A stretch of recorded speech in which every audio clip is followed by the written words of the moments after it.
लोग जन संवाद यात्रा पर और आज गोपालपुर विधानसभा सैदपुर ग्राम में भी पहुँचे हैं जहाँ तो इस कार्यक्रम जो आप सम्मेलन शुरू किए हैं पूरे बिहार स्तर पे, जिला स्तर पे, विधानसभा स्तर पे, इसका लक्ष्य क्या है?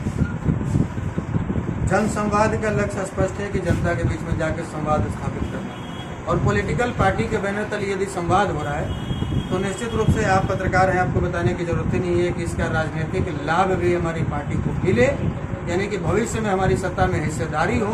इसलिए लोगों के बीच में जाकर हम लोग संवाद कर रहे हैं, अपनी पार्टी की विचारधारा आइडियोलॉजी कर रख रहे हैं और उनसे समर्थन मांग रहे हैं कि भविष्य में एक विकल्प की जरूरत बिहार में है और एनडीए और यूपीए यानी कि भाजपा, जदयू, राजद, कांग्रेस इन सबों से बाहर निकलकर बिहार को एक ऐसे व्यवस्था की आवश्यकता है जो श्री बाबू के कार्यकाल वाला दौर बिहार में ला सके, वापस स्वर्णिम काल बिहार को मिला सके, वापस बिहार को वो अपना खोया हुआ सम्मान लौटा सके।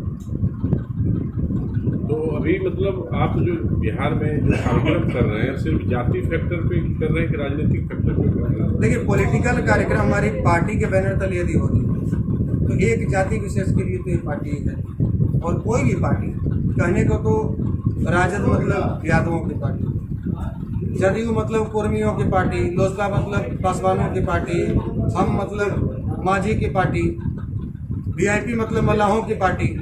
तो वैसे कई लोग कहते हैं कि राष्ट्रीय जनजन पार्टी मतलब भूमिहार ब्राह्मणों की पार्टी, लेकिन पार्टी कोई भी एक जाति के लिए और इसमें दरवाजे तमाम जातियों के, तमाम धर्मों के, तमाम वर्गों के लिए खुले रहते हैं। तो आप अभी जो सम्मेलन कर रहे हैं, अभी आपने कहा कि मैं 3900 गाँव में पूरे बिहार में गांव संपर्क, वार्ड, पंचायत, जिला को जोड़ करके हमारे यहाँ जो मतलब पंचायत में, नगर निगम में, नगर परिषद में आरक्षण दे दिया जा रहा है, हमको हर जगह से तोड़ कर निकाला जा रहा है। इस व्यवस्था पे क्या आपका सोच है? देखिए, शुरू से ही बड़ा हमारा स्पष्ट रहा है अपना सिद्धांत कि हम किसी भी जाति, किसी वर्ग को कोई यदि आरक्षण का लाभ मिल रहा है तो हम उसका विरोध नहीं करते, क्योंकि जिसको कुछ मिल रहा है सरकार की तरफ से या मुफ्त में कुछ मिल रहा है उसका यदि आप उसको अधिकार छीनने जाइएगा तो दुगनी ताकत से वापस प्रहार करेगा, बम बचाव करेगा। हम अपने अधिकार के साथ जो सीटें जिसकी चर्चा अभी आपकी, जो सीटें खास करके सवर्ण बाहुल्य, उसमें कहीं से भी कोई आधार नहीं बनता है कि राज्य सरकार उसको आरक्षित श्रेणी में डाले। जैसे हमने चर्चा किया मुजफ्फरपुर सीट का, बेगूसराय सीट की, जहानाबाद सीट की, भागलपुर सीट की, दरभंगा सीट की, मेयर का जो चुनाव होना है या जो पंचायती राज के तहत या नगर निगम चुनाव में जो नगर परिषद का अध्यक्ष का, उपाध्यक्ष का, नगर पंचायत अध्यक्ष, उपाध्यक्ष या पंचायती राज में पंचायतों को ले ले, प्रमुख सीटों को ले ले, यहाँ तक कि एकल पदों को भी आरक्षित किया जा रहा है, जबकि ये गैर संवैधानिक है। और हम तो आग्रह करेंगे माननीय प्रधानमंत्री जी से, माननीय मुख्यमंत्री जी से कि जब मुखिया जैसे एकल पद को आप आरक्षित कर रहे हैं, आप मेयर जैसे एकल पद को आरक्षित कर रहे हैं, प्रमुख को आरक्षित कर रहे हैं, तो आप मुख्यमंत्री पद को आरक्षित क्यों नहीं करते? आप प्रधानमंत्री पद को आरक्षित क्यों नहीं करते? उसको भी आरक्षित करते, वो भी एकल पद है, वो भी आरक्षित पद। तो आप जो अभी काम कर रहे हैं जिस व्यवस्था पे, अभी बिहार में भ्रष्टाचार है, अपराध है, कटाव है, बेरोजगारी है, इस पे क्यों नहीं काम? हम लोग लगातार सभी मुद्दों पर मुखर होकर बात कर रहे हैं और यदि आप हमारे घोषणा पत्रों को देखेंगे, चुनावी मैनिफेस्टो को देखेंगे या हमारे एजेंडों को देखेंगे, उसमें स्पष्ट है बिहार में सबसे बड़ा जो विषय है, सबसे बड़ा जो मुद्दा है वो बेरोजगारी का है और हम लोग लगातार उस पर मुखर रहे हैं। और अभी तेजस्वी जी सरकार में आए हैं, जब विपक्ष में थे तो लगातार रोजगार देने की बात कर रहे थे, तो अभी हम उनसे आपके चैनल के माध्यम से, आपके प्रिंट मीडिया के पत्रिका के माध्यम से हम उनसे भी विनती करेंगे, आग्रह करेंगे कि आप जो रोजगार की बात विपक्ष में जाकर कर रहे थे वो रोजगार लोगों को दीजिए। और जो 17 वर्षों से बिहार के सत्ता पर बने हुए हैं माननीय मुख्यमंत्री, उनसे आग्रह करेंगे कि आपसे रोजगार मांगते मांगते बिहार के लोग थक गए, लेकिन हमें नहीं लगता कि आपके बस की बात बिहार में रोजगार देना है। तो आपसे आग्रह बस इतना ही बिहारियों पर उपकार कर दीजिए कि आप अपने मुख्यमंत्री पद से त्याग पत्र दीजिए। क्योंकि बिहार में ना तो आप अपराध पर लगाम लगा पाए हैं, ना भ्रष्टाचार रोक पाए हैं, ना रोजगार दे पाए हैं।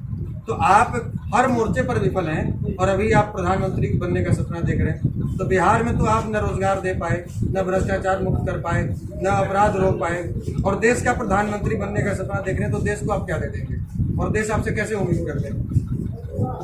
इन मुद्दों पर लगातार हम लोग मुकर रहे हैं और ये बिहार के कॉमन मुद्दे हैं जिनमें हमारे बच्चों को कभी एक ऐसा समय कि चीन के शोधार्थियों को नालंदा विश्वविद्यालय में इसी बिहार में रिसर्च की पढ़ाई करने के लिए, रिसर्च करने के लिए अपने यहाँ 10-10 वर्षों तक तैयारियां करनी पड़ती थी, तब जाकर नालंदा विश्वविद्यालय में एडमिशन होता था। और आज एक समय है कि हमारे बच्चों को IIT और मेडिकल करने के लिए कोटा जाना पड़ रहा है, बेंगलोर और पुणे जाना पड़ रहा है। ये बिहार के दुर्भाग्य की बात है।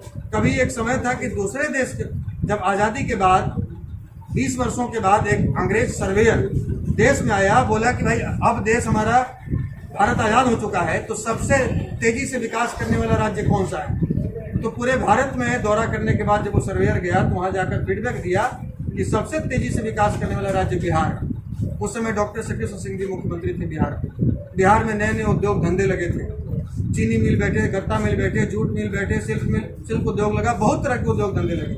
और इन 35 वर्षों की सरकारों ने उन तमाम उद्योग धंधों को बंद कर दिया और आज हमारे पूर्वजों के द्वारा दान दी गई जमीनें, जिसमें चीनी मिलें और इन सब तमाम मिलें खुली हैं, हजारों लाखों एकड़ जमीनें ऐसी भर्ती पड़ी हुई हैं, उसका कोई यूज नहीं हो रहा, कोई इस्तेमाल नहीं। और हमारे यहाँ के लोग भेड़ बकरियों की तरह जनरल डब्बे में भर भर कर रोज सूरत, पंजाब, हरियाणा और दिल्ली जा रहे हैं कमाने। वहाँ जाकर बिहारी शब्द को गाली बना दिया गया। और ये गाली बनवाने वाले लालू जी और नीतीश जी, जिन्होंने बिहार को इतना अपमानित करवाया है, बिहारी को इतना जलील करवाया है, इनको मानसिक और शारीरिक प्रताड़नाएं दिलवाई हैं वहाँ। इन तमाम चीज़ों से केवल एक जाति की बात नहीं हो सकती है। हम बिहारी हैं और बिहार की दुर्दशा पर मेरे भीतर तकलीफ है, हमारे भीतर दर्द है। और जिस बिहारी के भीतर ये दर्द नहीं होता है बिहार की दुर्दशा को देखकर, मेरे समझ से उसके भीतर का बिहारी पर मर चुका है। शिवानंद तिवारी के बयान का आप कैसे मानेंगे? शिवानंद तिवारी के बयान का कोई सीरियस लेता कौन? शिवानंद तिवारी के बयान को कोई सीरियस नहीं लेता। हालांकि उन्होंने एक अच्छा सुझाव दिया है। उन्होंने जो आश्रम खोलने की बात कही है मुख्यमंत्री जी, मेढक को तराजू में तोलना। शिवानंद तिवारी जी को पहले हमने कहा, और ये जो अपने आप को अति बुद्धिजीवी समाज के जो लोग कहते हैं कि मेढक को तराजू पर नहीं तोला जा सकता है, तो देखिए आप 1000 मेढक को लाइए तराजू पर तोल। मेढक को तोलना आसान है, सबका पैर एक दूसरे से जनेऊ का धागा लीजिए और सबको बांध दीजिए और तराजू पर तोल दीजिए। लेकिन एक जिंदा शेर को तराजू पर नहीं तोल सकते हैं। हमारा कौम जिंदा शेर है, इसको तोला नहीं जा सकता है। इसका उपयोग कीजिए चाहे जिस रूप में करना हो, और इसको अपमानित करके इसका समर्थन नहीं कर सकते।